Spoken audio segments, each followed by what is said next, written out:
Halo adik-adik, kembali lagi bersama saya MZPC. Pada kesempatan kali ini kita akan membahas mengenai sistem gerak pada manusia. Untuk materi IPA di kelas 8 semester awal, kita akan membahas mengenai materi ini pada KD 3.1, yaitu menganalisis gerak pada makhluk hidup, sistem gerak pada manusia, dan upaya menjaga kesehatan sistem gerak.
Berbicara mengenai sistem gerak pada manusia, di sini kita akan bagi menjadi dua bagian, yaitu sistem gerak pasif dan sistem gerak aktif.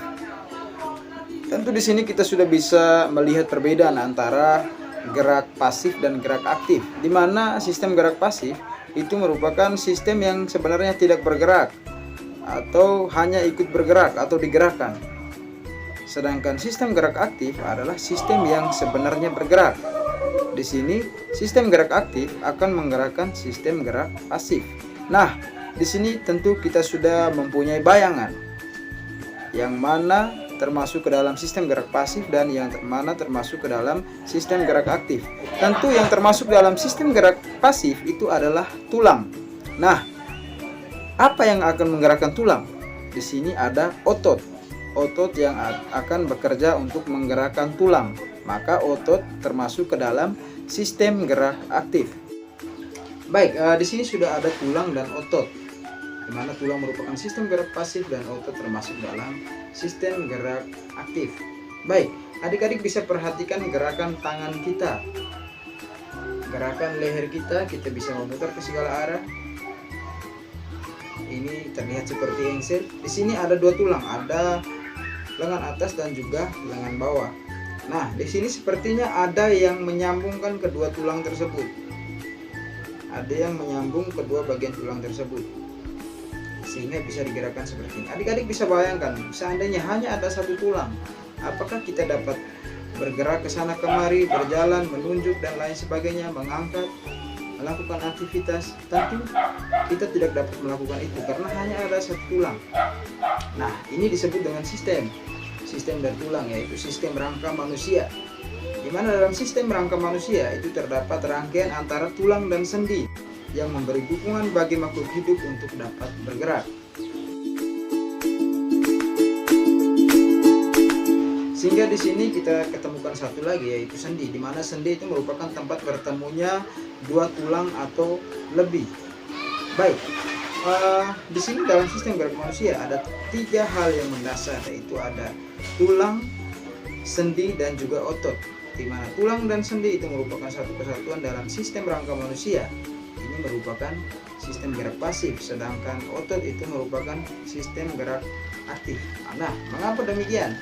Sendi tidak dapat melakukan gerakan sendiri. Yang dapat melakukan gerakan sendiri itu hanya otot yang menggerakkan sistem rangka manusia. Sehingga di sini tulang dan sendi itu merupakan sistem gerak pasif dan otot merupakan sistem gerak aktif. Baik, kita akan bahas satu persatu. Kita mulai dari yang pertama adalah tulang. Berbicara mengenai tulang itu merupakan jaringan yang tersusun atas sel yang didominasi oleh matriks kolagen ekstraseluler. Baik, matriks kolagen mengandung 25% air, 67% senyawa yang terdiri dari mineral, kalsium, fosfat, natrium, magnesium, bikarbonat, dan sitrat. Lalu ada 33% serabut kolagen dan glikosaminoglikan. Baik, tulang jika dilihat menurut zat penyusunnya itu dapat dibagi menjadi dua bagian, yaitu tulang rawan dan tulang keras. Tulang rawan itu mengandung lebih banyak zat perekat atau kolagen dibandingkan kalsium, sedangkan tulang keras itu mengandung lebih banyak kalsium dibandingkan zat perekat atau kolagen. Baru dengan Move Max, mengandung kalsium dan kebaikan baru kolagen dan protein, karena kekuatan dan kelenturan mendukung keaktifan gerakmu. Minum Anlin dengan Move Max, tetap bisa bergerak aktif untuk diri sendiri dan orang yang Nah, kita lihat di sini pada tulang rawan itu dibentuk oleh chordoblast dan dilapis oleh perikondrium dan bersifat elastis. Baik, chordoblast itu terdapat dalam tulang rawan ya. Itu bersifat ignatur, artinya belum dewasa, artinya belum dewasa, masih membutuhkan proses untuk menuju ke dewasa. Tulang rawan itu bersifat elastis, lunak. Sedangkan tulang keras itu dibentuk oleh osteoblast dan dilapis oleh periosteum. Jadi periosteum itu merupakan lapisan membran ya, membran yang membungkus tulang keras. Baik, tulang keras itu sifatnya keras dan kaku. Baik, selanjutnya tulang jika dilihat menurut ukuran dan bentuknya itu dapat kita bedakan menjadi 5, yaitu tulang pipa, tulang pipih, tulang pendek, tulang tidak beraturan, dan tulang sesamoid. Kita bisa lihat satu persatu pada gambar. Yang pertama, tulang pipa. Tulang pipa ini berbentuk tabung. Adik-adik bisa lihat seperti ini. Itu adik-adik bisa dapatkan pada tulang lengan atas, tulang paha, tulang kering. Ya. Lalu yang berikut tulang pipih. Tulang pipi ini berbentuk pipi, lalu berongga.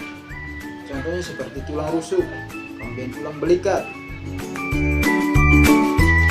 Lalu yang berikut ada tulang tidak beraturan. Tulang tidak beraturan ini bisa ditemukan di tulang-tulang bagian wajah, lalu di tulang belakang tidak beraturan. Lalu yang berikut adalah tulang pendek. Tulang pendek juga adik-adik bisa temukan di jari-jari tangan dan kaki, lalu di pergelangan tangan dan kaki. Lalu yang berikut adalah tulang sesamoid. Tulang sesamoid ini berbentuk bulat-bulat kecil, kemudian itu biasanya terdapat pada tendon ya, pada lutut dan telapak kaki bagian belakang. Yang berikut kita membahas mengenai struktur tulang. Baik, adik-adik bisa memperhatikan gambar. Di sini kita ambil tulang pipa ya, tulang pada umumnya. Ada 3 bagian di sini. Nah, bagian tengah yang kecil, lingkaran merah. Lalu ada bagian atas dia membonggol, dia lebih besar. Di bagian bawah juga sama. Nah, itu ada bagian-bagiannya. Yang di atas itu disebut epifisis, sedangkan yang di tengah ini disebut diafisis, dan yang paling bawah disebut metafisis. Di bagian metafisis itu berguna untuk menghubungkan dengan tulang yang lain. Jadi sendi biasanya ada di situ. Ya. Nah, sekarang kita lihat struktur tulang dari terluar sampai masuk yang paling dalam. Jadi, dari luar di situ ada selubung tulang, ada membrannya ya, ada membran yang melapisi tulang. Itu yang kita sebut dengan periosteum tadi. Periosteum membungkus tulang keras, membran dari tulang keras. Lalu di dalam periosteum masuk ke dalam, di situ ada yang namanya tulang kompak. Tulang kompak adalah bagian tulang yang paling keras. Tulang kompak itu adalah bagian tulang yang paling keras. Nah, setelah tulang kompak di dalamnya itu ada rongga. Di bagian epifisis yang membonggol besar, di dalam itu ada yang namanya tulang spon. Jadi tulang spon ini berongga, jadi sehingga meringankan tulang. Dalam rongga itu ada sumsum tulang merah. Lalu masuk lagi ke dalam di bagian diafisis itu ada sumsum putih tulang. Lalu di dalamnya ada pembuluh darah. Nah, adik-adik, selanjutnya kita akan mempelajari tentang fungsi dari tulang. Yang pertama tentu memberi bentuk pada tubuh. Jika tidak ada sistem rangka pada manusia, maka tubuh kita tidak akan berbentuk seperti ini. fungsi yang pertama itu adalah memberi bentuk pada tubuh. Nah, fungsi yang kedua, tadi kita sudah katakan bahwa tulang itu merupakan alat gerak pasif. Jadi, fungsi tulang yang kedua adalah sebagai alat gerak pasif. Yang ketiga, tulang merupakan alat gerak pasif yang digerakkan oleh alat gerak aktif, yaitu otot. Fungsi yang ketiga adalah tempat melekatnya otot. Lalu adik-adik, di dalam tubuh kita ini ada organ-organ tubuh yang sangat vital. Misalnya di kepala ada otak, lalu di dalam sini ada paru-paru, hati, jantung. Nah, alat-alat organ-organ tubuh itu perlu dilindungi. Nah, dilindungi oleh apa? Oleh tulang, adik-adik. Sehingga fungsi yang keempat adalah melindungi organ tubuh bagian dalam. Fungsi yang kelima, dari barusan kita bahas di struktur tulang bahwa di dalam tulang itu ada pembuluh darah. Nah, adik-adik, tulang juga berfungsi sebagai tempat pembentukan sel darah. Di dalam tulang spons itu terdapat sumsum tulang merah. Nah, di dalam tulang spons ini itu merupakan tempat pembentukan sel darah merah. Adik-adik harus ketahui bahwa sel darah itu tidak mempunyai inti sel, sehingga sel darah tidak bisa memperbanyak dirinya sendiri, tidak bisa membelah diri. Yang membutuhkan sel darah membutuhkan tempat untuk bisa memperbanyak darah, ya, sehingga sel darah dibuat di dalam tulang, yaitu di bagian tulang spons. Sedangkan di sumsum putih tulang itu sel darah merah. Jadi bukan hanya itu sel darah putih. Jadi bukan hanya sel darah merah saja, ya. Di dalam tulang dibentuk sel darah merah dan juga sel darah putih. Jadi Pak kira hanya itu fungsi umum dari tulang, ya. Ada lagi fungsi yang lain-lain, adik-adik bisa lihat di dalam modul ajar. Lalu yang berikut, berbicara mengenai sistem tulang atau rangka. Rangka manusia itu terdiri dari banyak tulang, ya. Pada orang dewasa berkisar sekitar 206 tulang. Uniknya ketika kita masih bayi, jumlah tulang pada sistem rangka kita itu terdapat sekitar 260 sampai 300-an dan bahkan ada yang lebih. Lalu bagaimana sampai tulang itu bisa berkurang? Apakah tulangnya hilang, terlepas dan lain sebagainya? Nah, dalam perkembangannya, kan ketika kita masih bayi itu kebanyakan tulang rawan, tulang yang masih muda, ya, belum dibentuk menjadi tulang keras, masih dalam tahap pembentukan, sehingga masih tulang rawan. Dalam tahap pembentukannya itu beberapa tulang pada tubuh kita itu akan menyatu, sehingga dia berkurang dan menjadi kurang lebih 206 tulang yang tersusun pada manusia dewasa. Nah, pada sistem rangka itu terbagi menjadi dua, ada rangka aksial dan rangka apendikular.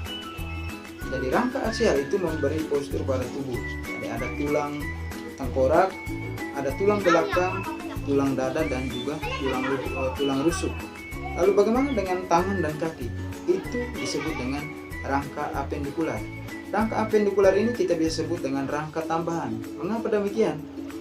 Misalnya si A sedang berjalan, jatuh dan tangannya patah, lalu dokter menyarankan untuk diamputasi. Setelah diamputasi, ternyata dia masih bisa hidup. Nah, oleh karena itu maka rangka apendikular itu disebut sebagai rangka tambahan. Kalau adik-adik bayangkan, seandainya leher kita putus, apakah kita masih bisa hidup? Tidak bisa, karena di bagian tulang belakang itu semua sistem saraf melalui jalur ini, sehingga apabila ini putus, sistem saraf putus, maka semuanya putus. Baik, pada rangka apendikular itu terbagi menjadi dua lagi, yaitu apendikular atas dan apendikular bawah. Jadi baik, adik-adik di sini kita lihat satu persatu. Baik adik-adik, di sini kita mulai dari rangka aksial. Rangka aksial itu terdiri dari tulang tengkorak, tulang belakang, tulang dada dan juga tulang rusuk. Kita lihat satu persatu. Di sini sudah ada gambar tulang tengkorak. Di sini ada tulang dahi, tulang baji, tulang air mata, tulang hidung, tulang pipi, tulang rahang atas, tulang lidah, tulang rahang bawah, tulang tengkorak, tulang ubun-ubun dan tulang pelipis. Itu untuk tulang tengkoraknya, ya. Lalu yang berikut tulang belakang. Baik adik-adik, kita manusia ini termasuk vertebrata ya, atau memiliki tulang belakang. Jadi kita punya tulang belakang. Di sini adik-adik sudah bisa lihat gambarnya. Ada 7 ruas tulang leher. Lalu di bagian punggung ada 12 ruas tulang punggung. Lalu 5 ruas tulang pinggang, 5 ruas tulang kelangkang, dan 4 ruas tulang ekor. Jadi itu untuk tulang belakang. Lalu yang berikut kita masuk ke tulang dada dan tulang rusuk. Baik adik-adik, untuk tulang dada itu di bagian depan ada yang bagian paling bawah itu disebut tulang taju pedang. Ya. Yang orang biasa bilang dekat ulu hati itu namanya tulang taju pedang. Lalu bagian tengah itu ada tulang badan. Dan yang sebelah atas dekat leher itu namanya tulang hulu. Itu untuk tulang dada. Lalu tulang rusuk itu terdiri dari 7 pasang tulang rusuk sejati. Lalu ada 3 pasang tulang rusuk palsu dan 2 pasang yang melayang di bawah disebut tulang rusuk melayang. Nah, itu untuk rangka aksialnya. Sekarang kita lanjut ke rangka apendikular. Pada rangka apendikular itu seperti yang sudah dikatakan tadi bahwa rangka apendikular terbagi menjadi 2, yaitu rangka apendikular atas dan juga rangka apendikular bawah. Rangka apendikular ini itu khusus untuk tulang-tulang penggerak ya. Ya di sini ada tangan dan kaki. Nah, kita lihat dari rangka apendikular atas. Di sini kita mulai dari tulang selangkah. Tulang selangkah, lalu di bagian bawah ada tulang belikat. Di sini menghubungkan dengan tulang lengan atas. Kita mulai tulang lengan atas, lalu di lengan bawah ada tulang hasta dan tulang pengumpil. Kemudian tulang pergelangan tangan, tulang telapak tangan, dan tulang jari tangan. Itu sama untuk tangan kanan dan kiri ya. Lalu yang berikut kita menuju ke rangka apendikular bawah. Di situ kita mulai dari tulang usus, kemudian tulang kemaluan, tulang duduk, lalu menyambung ke bawah. Di sana ada tulang paha, lalu tulang tempurung lutut, ada tulang kering, tulang betis, tulang pergelangan kaki, tulang telapak kaki, dan tulang jari kaki. Ini juga sama ya untuk kaki kiri dan juga kanan. Jadi baik adik-adik, itu penjelasan sedikit mengenai sistem rangka pada manusia, khususnya tulang ya.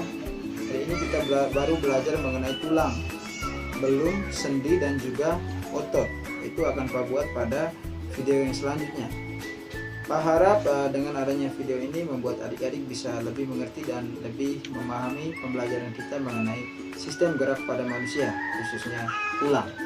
Baik, hanya itu saja. Terima kasih dan salam sehat.